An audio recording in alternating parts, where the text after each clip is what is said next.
这得本事好强！你这条命，我今天收定了。老师继续陪在你身旁啊。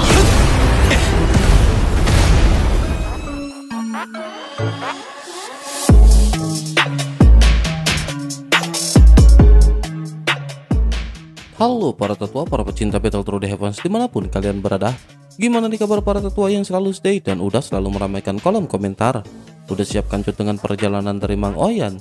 Kuilang gak usah pakai lama-lama lagi, kita kancutkan perjalanannya dan selamat berimajinasi.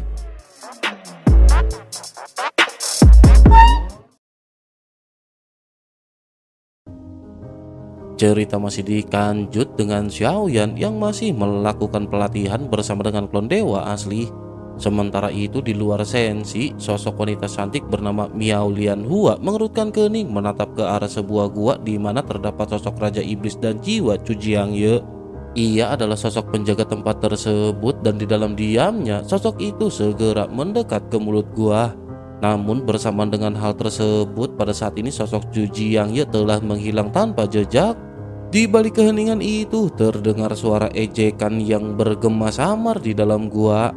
Nada suara yang memancing kemarahan itu tidak disukai oleh Miao Lianhua.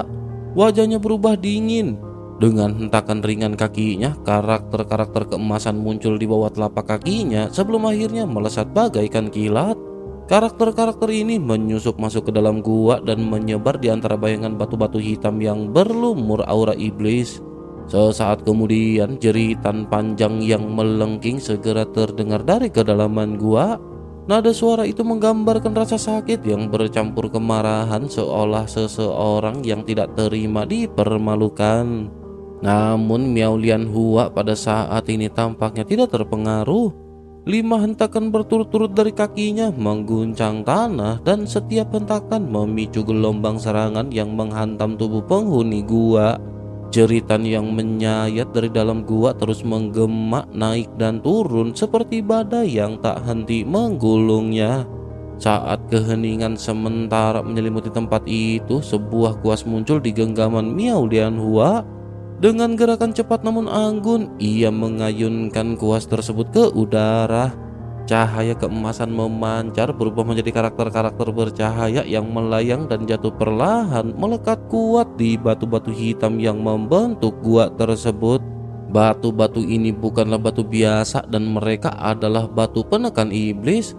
Bahan ini secara khusus diciptakan untuk menyegel kekuatan makhluk kegelapan. Namun penghuni gua yang merupakan seorang raja iblis yang bernama Mosu masih berani bertingkah sombong meski telah dikurung di dalam tempat terkutuk itu. Bagi Miao Lianhua, kata-kata sombong seperti itu tidak pantas dibiarkan tanpa hukuman yang setimpal. Sebuah paku sepanjang 3 inci muncul di telapak tangannya dan ia segera melayangkannya dengan presisi mutlak. Paku itu melesat lurus menembus Raja Iblis Mosu dan menancap dalam, menimbulkan ledakan rasa sakit yang luar binasa. Tubuh Mosu pun seketika menggeliat hebat dan kulitnya seketika berubah warna. Kulitnya yang tadinya putih berubah menjadi merah sebelum akhirnya menggelap menjadi ungu kehitaman. Getaran hebat juga pada saat ini menjalar di sekujur tubuhnya. Ia tidak bisa mati, tetapi rasa sakit itu seperti membakar jiwanya secara perlahan. Raungan marah seketika mulai mengguncang seluruh planet. Mosu dalam derita dan amarah meluapkan kekecewaan dan kebenciannya. Ia mengutuk dan mencaci maki kepada mereka yang mengklaim dirinya sebagai orang suci, sementara dirinya yang dianggap jahat hanya melakukan apa yang dianggap wajar oleh kaumnya. Ia tidak merasa bersalah telah memakan manusia dan dewa karena bagi iblis itu hanyalah siklus kehidupan yang setara. Namun bagi Miao Lianhua, semua pembelaan itu tidak hanya menunjukkan keangkuhan. Tanpa belas kasihan, ia mengerahkan kekuatan penindas yang kembali menghancurkan tubuh Mosu. Kuas di tangannya kembali bergerak dan kali ini melukis karakter segel yang melayang di udara. Selanjutnya karakter tersebut terbang ke dalam gua dan menempel di mulut Mosu, membungkam segala teriakannya.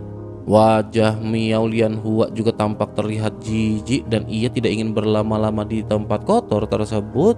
Dengan satu langkah ringan, tubuhnya yang indah lenyap ditelan ruang dan waktu. Sementara itu di tempat yang berbeda, suasana tampak jauh lebih tenang. Xiaoyan tampak sedang merenung dan 4 sosok melintas dalam ingatan Xiaoyan. Pikiran Xiaoyan pada saat ini tampak bekerja dalam diam dan Xiaoyan telah mencatat dengan jelas penampilan keempat orang tersebut. Xiaoyan mengingat kembali pertempuran putus asa sebelumnya. Tidak ada jalan keluar dan tidak ada harapan bagi Xiaoyan. Namun dengan kekuatan dan tekadnya sendiri, ia berhasil membalikan keadaan. Dalam tatapan mata yang menembus batas dunia fana, Xiaoyan melihat kenyataan tanpa celah, yakni semua kemungkinan telah tertutup. Xiaoyan seharusnya telah binasa dalam pertempuran itu, namun kenyataan justru berkata lain. Sosok keempat yang muncul yang awalnya tampak menjadi penentu kematiannya ternyata adalah alasan utama Xiaoyan masih bisa berdiri hingga sekarang. Jika hanya menghadapi 3 lawan pertama yang mengerahkan seluruh kekuatan mereka, Xiaoyan kemungkinan besar sudah dipaksa masuk ke dalam situasi tanpa harapan. Namun kehadiran orang keempat itu yang datang di luar rencana dan tampak tidak sejalan dengan mereka justru mengubah arah pertarungan sepenuhnya. Tindakan misterius yang dilakukan oleh sosok keempat yang merupakan Cu Jiangyu meninggalkan jejak yang mencurigakan. Sebuah titik memori, simbol-simbol emas yang tertanam pada tangan hitam layu, semuanya menjadi teka-teki yang perlahan mulai terpecahkan. Xiaoyan menduga bahwa jejak-jejak itu ditinggalkan bukan tanpa maksud. Mungkin ada sebuah pesan tersembunyi, yakni sebuah dorongan tidak langsung agar ia mencarinya lebih lanjut. Pikiran itu membawa Xiaoyan pada saat ini merenung. Para makhluk tua dengan kekuatan di tingkat itu tidak pernah bertindak sembarangan. Tangan hitam yang muncul di tengah pertempuran memiliki kekuatan untuk menghancurkan Xiaoyan dalam sekejap, namun justru menyisakan celah keselamatan. Namun di balik itu semua, kebencian di dalam hati Xiaoyan terhadap sosok-sosok ini tentu saja tidak bisa terhapuskan. 3 sosok pertama tetap menjadi target utama yang harus Xiaoyan singkirkan. Sementara entitas pemilik tangan layu itu terasa jauh lebih rumit dan berbahaya. Xiaoyan berpikir bahwa sosok itu bukanlah musuh yang bisa dihadapi secara langsung tanpa pemahaman yang mendalam. Begitu Xiaoyan mencoba mengingat kembali detail yang ia lihat, ingatannya tertuju pada jubah hitam yang dikenakan oleh sosok tersebut. Pola di kain itu terasa familiar. Ia pernah melihat sebelumnya di alam Dewa 9 Surga. Nama Long Biao muncul di benak Xiaoyan, seseorang dari alam iblis keabadian kuno. Pola yang sama pernah melekat dari jubah pria tersebut dan meski kenangan tersebut samar, ia tahu dirinya tidak mungkin keliru. Dengan kekuatannya saat ini, Xiaoyan mampu menangkap detail sekecil apapun. Selanjutnya Xiaoyan pikirannya beralih pada pria lain yang merupakan pengendali es dan aura dingin ekstrim.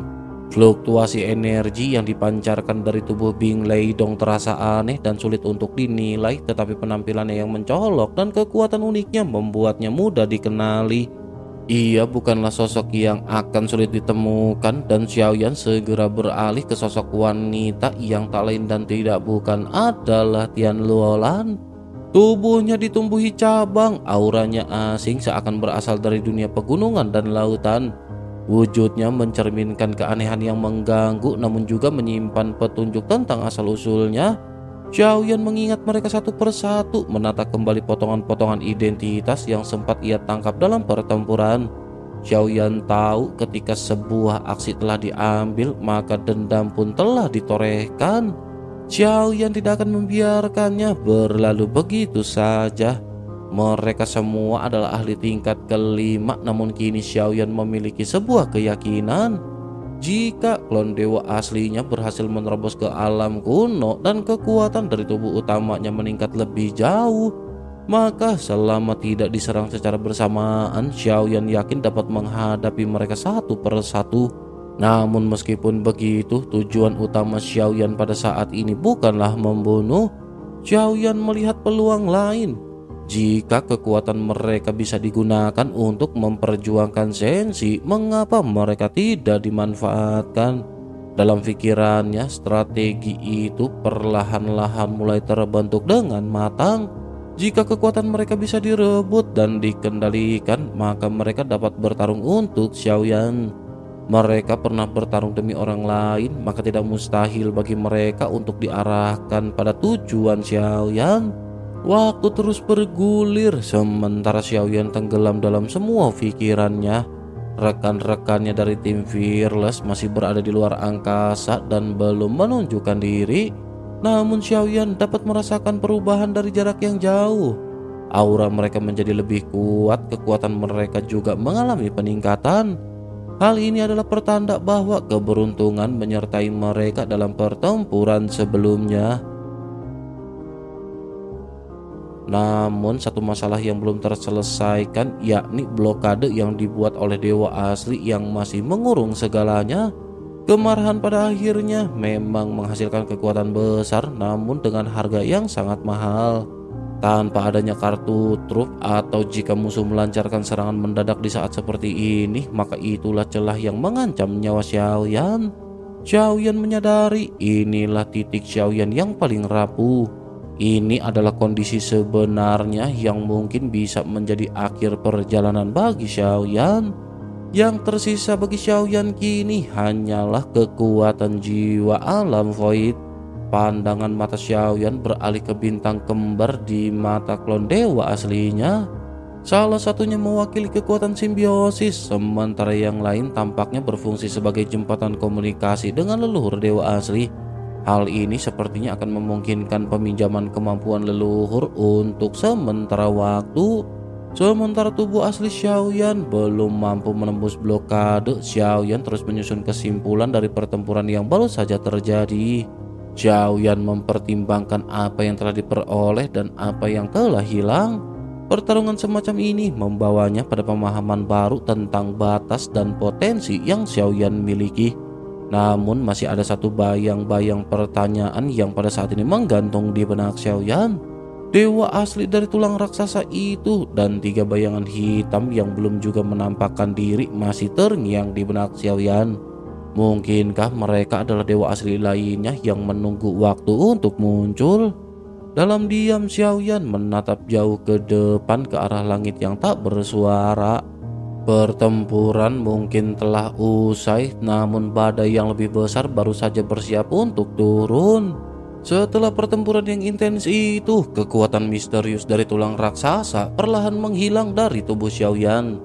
Kekuatan misterius itu seolah tampak tak pernah ada sedari awal.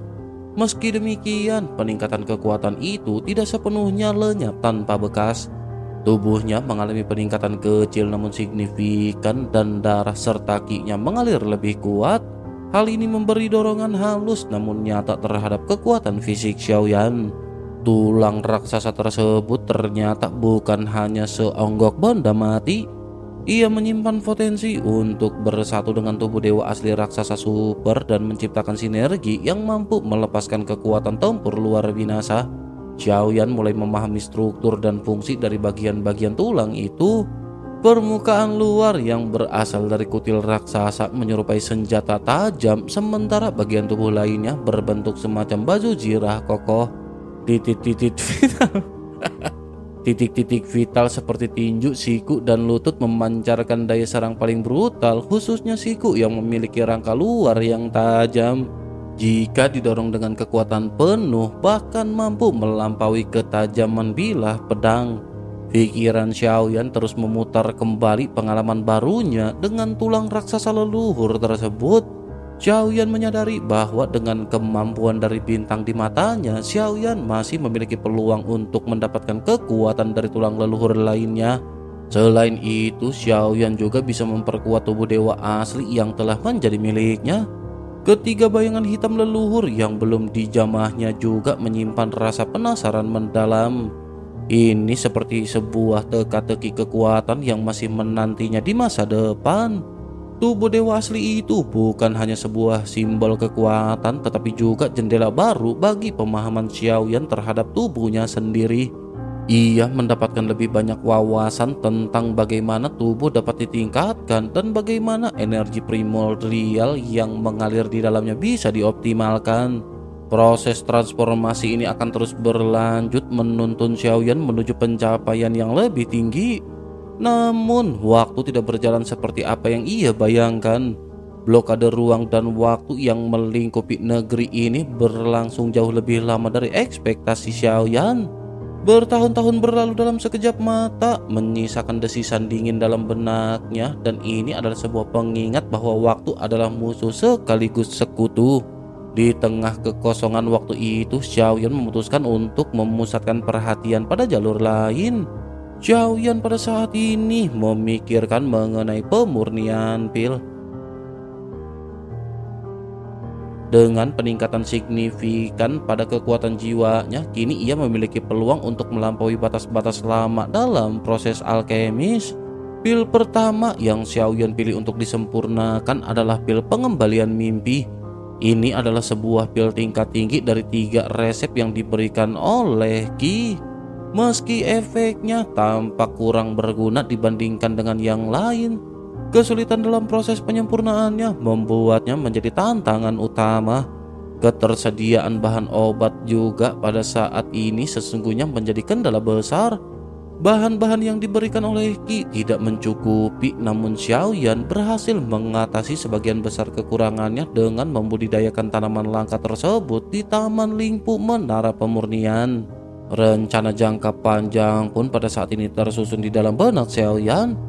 Jika proses penyempurnaan berjalan lancar, Xiaoyan bisa menukarkan pil yang telah dimurnikan dengan Qi untuk mendapatkan bahan lainnya dan menghemat waktu serta usaha yang tak sedikit. Saat proses pemurnian dimulai, kekuatan jiwa alam void memperlihatkan keunggulannya. Setiap bahan tampak begitu jelas di hadapan kesadarannya, seolah tidak ada satupun detail yang bisa lolos dari pengamatan Xiaoyan. Ia bisa merasakan setiap lapisan, setiap partikel dalam struktur bahan obat hingga tingkatan terkecil. Di bawah kendali jiwa yang luar biasa kuat, Xiaoyan menyalakan api dan mengendalikan dengan presisi tinggi, memanipulasi puluhan ribu bahan obat dalam suhu yang berbeda secara bersamaan. Efisiensi pemulihan meningkat tajam, memungkinkan waktu produksi yang biasanya lama kini dapat dipangkas hampir setengahnya. Namun bagian paling penting dari pemurnian pil dewa bukanlah awalnya, melainkan tahap akhir. Ini adalah proses penyempurnaan setelah embrio pil terbentuk. Melalui pemurnian berulang, esensi pil dibentuk dan disempurnakan hingga mencapai bentuk sempurna. Kekuatan jiwa yang kuat memberikan dampak besar dalam fase ini, meningkatkan kualitas dan keberhasilan secara drastis. Dalam waktu yang relatif singkat, Xiaoyan pun berhasil menyempurnakan pil pengembalian mimpi sebanyak 10 kali. Setiap keberhasilan menandai loncatan baru dalam penguasaannya terhadap teknik alkemis. Dalam hati, Xiaoyan mengakui kehebatan kekuatan jiwa alam void. Bukan hanya karena kecepatannya yang luar binasa, tetapi karena kemampuannya dalam menciptakan ketepatan dan kedalaman yang sebelumnya tidak bisa dicapai Xiaoyan. Tingkat keberhasilan dan ketenangan luar biasa yang menyertai proses pemurnian pil kali ini benar-benar mengejutkan Xiaoyan. Sebelumnya, ketika ia memurnikan pil pengembalian mimpi, Xiaoyan harus mengerahkan seluruh konsentrasinya dengan penuh kehati-hatian. Setiap langkah terasa penuh tekanan, seakan kegagalan hanya tinggal selangkah lagi. Namun kali ini, semuanya berlangsung begitu mulus. Tidak ada kecemasan, tidak ada hambatan berarti, dan hanya ada aliran energi yang mengalir lembut seolah semesta sendiri merestui tindakan Xiaoyan. Setelah menyadari hal itu, Xiaoyan segera memasuki Taman Lingpu, tempat di mana berbagai bahan herbal langka tumbuh dengan subur. Ia memetik semua tanaman yang dibutuhkan, menambahkan bahan-bahan penting yang telah ia kumpulkan sebelumnya. Dalam satu rangkaian pemurnian yang stabil dan efisien, 3 buah pil pengembalian mimpi berhasil Xiaoyan ciptakan. Usai pemurnian, Xiaoyan segera mencari keberadaan Qi melalui bantuan Suyu. Ketiga pil tersebut diserahkan langsung kepada Qi yang menyambutnya dengan tatapan penuh penilaian dan kekaguman. Pil-pil itu dengan kilauan aura yang dalam langsung menarik perhatian Qi. Ia mengetahui betul betapa berharganya pil pengembalian mimpi di pasaran. Tidak hanya langka, tetapi juga pil ini sangat dicari. Bahkan Ki sempat menyebutkan bahwa salah satu kenalannya tengah membutuhkan pil itu, namun tidak berhasil mendapatkan bahan-bahannya dalam waktu yang cukup. Mendengar hal tersebut, Xiaoyan pun menjelaskan bahwa sebagian besar bahan tersebut berasal dari hasil jerih payah sendiri, bukan dari suplai sebelumnya. Ki yang merupakan pedagang ulung tentu memahami nilai dari ketiga pil yang diciptakan oleh Xiaoyan. Ia secara naluriah langsung memikirkan pertukaran yang sepadan untuk pil-pil ini. Namun meskipun begitu, tujuan Xiaoyan tampak jauh lebih spesifik daripada sekedar tukar-menukar. Keinginannya untuk bertemu secara langsung dengan Ki membuat suasana menjadi tak terduga. Meskipun begitu, Ki pada saat ini tidak berkeberatan dengan permintaan Xiaoyan. Ia pada saat ini sedang berada di dunia pegunungan dan lautan. Tempat ini adalah tempat yang hanya bisa dijangkau oleh mereka yang benar-benar berani dan memiliki kemampuan tinggi. Identitasnya juga bukan sesuatu yang pada saat ini ia sembunyikan. Bahkan sebelumnya Xiaoyan sempat mendapatkan giok langka yang dikenal dengan sebutan Dewa Bangau dari Ki. Meskipun Ki pada saat ini menyambut baik keinginan Xiaoyan, Ki tetap menegaskan nilai dari pil pengembalian mimpi dari Xiaoyan. Pil tersebut sangat langka dan memiliki harga yang sangat tinggi. Permintaan terhadapnya luar biasa besar dan andai Xiaoyan bisa terus memurnikannya, Ki tentu akan menjadi salah satu yang paling bersyukur. Pernyataan itu seketika sempat membuat Xiaoyan sedikit terdiam. Xiaoyan menyadari bahwa dirinya belum pernah mencoba pil itu sendiri. Rasa ingin tahu pun mulai tumbuh di dalam benak Xiaoyan dan Xiaoyan bertanya-tanya apa sebenarnya yang membuat pil ini begitu diminati. Pertanyaan ini pada akhirnya segera terjawab dalam penjelasan panjang dari Ki. Pil pengembalian mimpi bukan sekedar pil untuk tidur atau sekedar membuat seseorang terjebak dalam nostalgia. Ia adalah jembatan menuju ke dalam memori manusia. Pil itu dapat membawa seseorang kembali ke masa kecilnya, menyusuri lorong-lorong ingatannya yang paling dalam. Bagi sebagian orang, kenangan adalah hal terindah di dalam hidup mereka dan pil ini menjadi sarana untuk menyentuh kembali kebahagiaan, kesedihan, atau bahkan penyesalan yang pernah hilang ditelan waktu. Lebih dari itu, pil tersebut kadang-kadang menjadi kunci pembuka untuk terobosan dalam kultivasi. Banyak yang berhasil mencapai pencerahan setelah melihat kembali masa lalu mereka di dalam mimpi. Namun demikian, bahan-bahan untuk pil ini sangat sulit ditemukan sehingga ketersediaannya selalu terbatas. Xiaoyan pun akhirnya mulai merenungkan mengenai hal tersebut. Di benaknya terlintas bahwa mungkin saja jawaban dari belenggu yang selama ini menyertainya dalam kultivasi tersembunyi di balik lapisan ingatan yang belum tersentuh. Jika simpul yang membelenggu jalan menuju terobosan tidak bisa dilepaskan lewat cara biasa, mungkin sudah saatnya mencoba sesuatu yang berbeda seperti menelusuri kembali ingatan terdalamnya sendiri. Bersamaan dengan hal tersebut, Ki yang tampaknya puas dengan hasil penelusuran kali ini memberikan satu tawaran lain yang lebih menggoda. Ia bertanya apakah Xiaoyan memiliki formula pil yang melampaui tingkat dewa.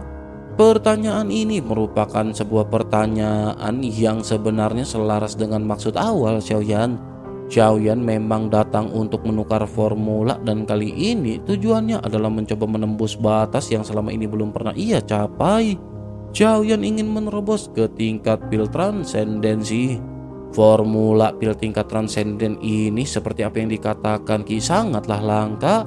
Namun kebetulan Ki baru saja menerima pesanan pil yang berada di atas tingkat dewa. Pil-pil ini yang dikenal sebagai pil transendensi merupakan puncak dari seni alkemis. Kesempatan untuk berhasil memurnikannya sangat kecil dan hanya alkemis terhebat yang mampu mendekati kemungkinan tersebut. Mendengar hal itu, hasrat tersembunyi di dalam diri Xiaoyan pun kembali menyala. Di dalam hatinya, Xiaoyan tahu bahwa sensasi luar biasa yang datang setelah keberhasilan memurnikan sebuah pil bukanlah sesuatu yang bisa digantikan. Tantangan ini, seberat apapun, adalah langkah selanjutnya dalam perjalanan panjangnya sebagai alkemis. Xiaoyan memperhatikan Qi dengan seksama saat pria itu menjelaskan tentang pil yang tengah menjadi topik pembicaraan. Qi dengan ketenangan khasnya menyebutkan bahwa ia telah menghubungi banyak alkemis sebelum mempercayakan pil tersebut kepada Xiaoyan. Dari semua alkemis yang ia hubungi, tidak satu pun di antara mereka yang memiliki peluang keberhasilan lebih dari 10% dalam proses pemurnian pil tersebut. Hal itu menunjukkan betapa langkanya keahlian yang dibutuhkan dan betapa kompleksnya struktur pil itu sendiri. Pernyataan dari Qi ini sejujurnya tidak terlalu mengejutkan bagi Xiaoyan. Xiaoyan sudah menyadari bahwa Qi dengan pemahaman luas dan koneksi mendalam di 10.000 alam pasti memiliki jaringan luas yang mencakup para alkemis terkemuka. Xiaoyan bukanlah satu-satunya andalan Qi, meskipun kini kemampuannya telah menjadi sorotan utama bagi Qi. Qi juga tampaknya tentu saja tahu bahwa kemampuan Xiaoyan telah meningkat. Dari 3 pil pengembalian mimpi pertama yang berhasil dimurnikan oleh Xiaoyan, Qi mampu melihat perubahan halus dalam energi jiwa sang alkemis muda ini.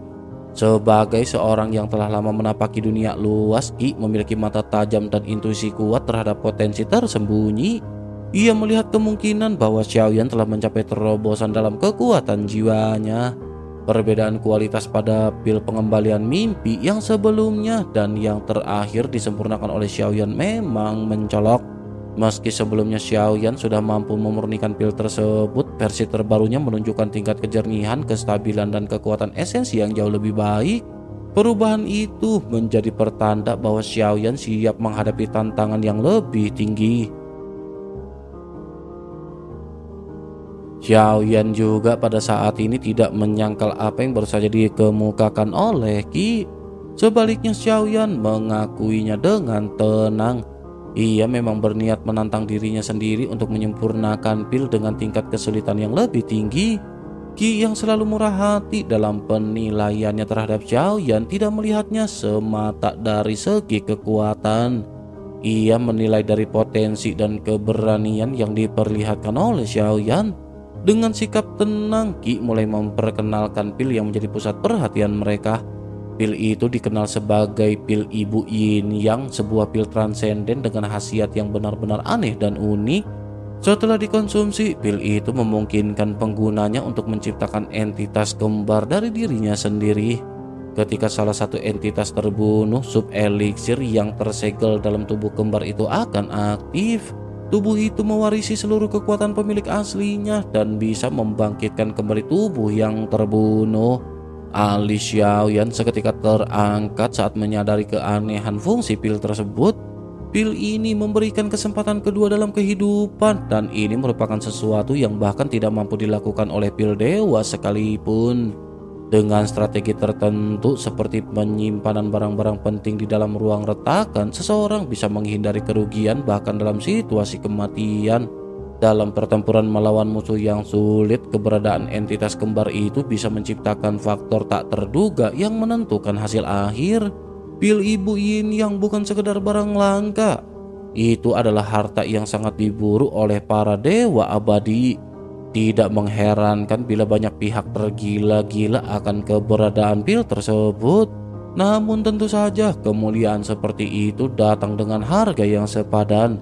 Proses pemurniannya juga luar biasa kompleks dan memerlukan syarat khusus. Salah satu hal penting dalam memurnikan pil ini adalah bahwa prosesnya tidak boleh dilakukan langsung kepada manusia.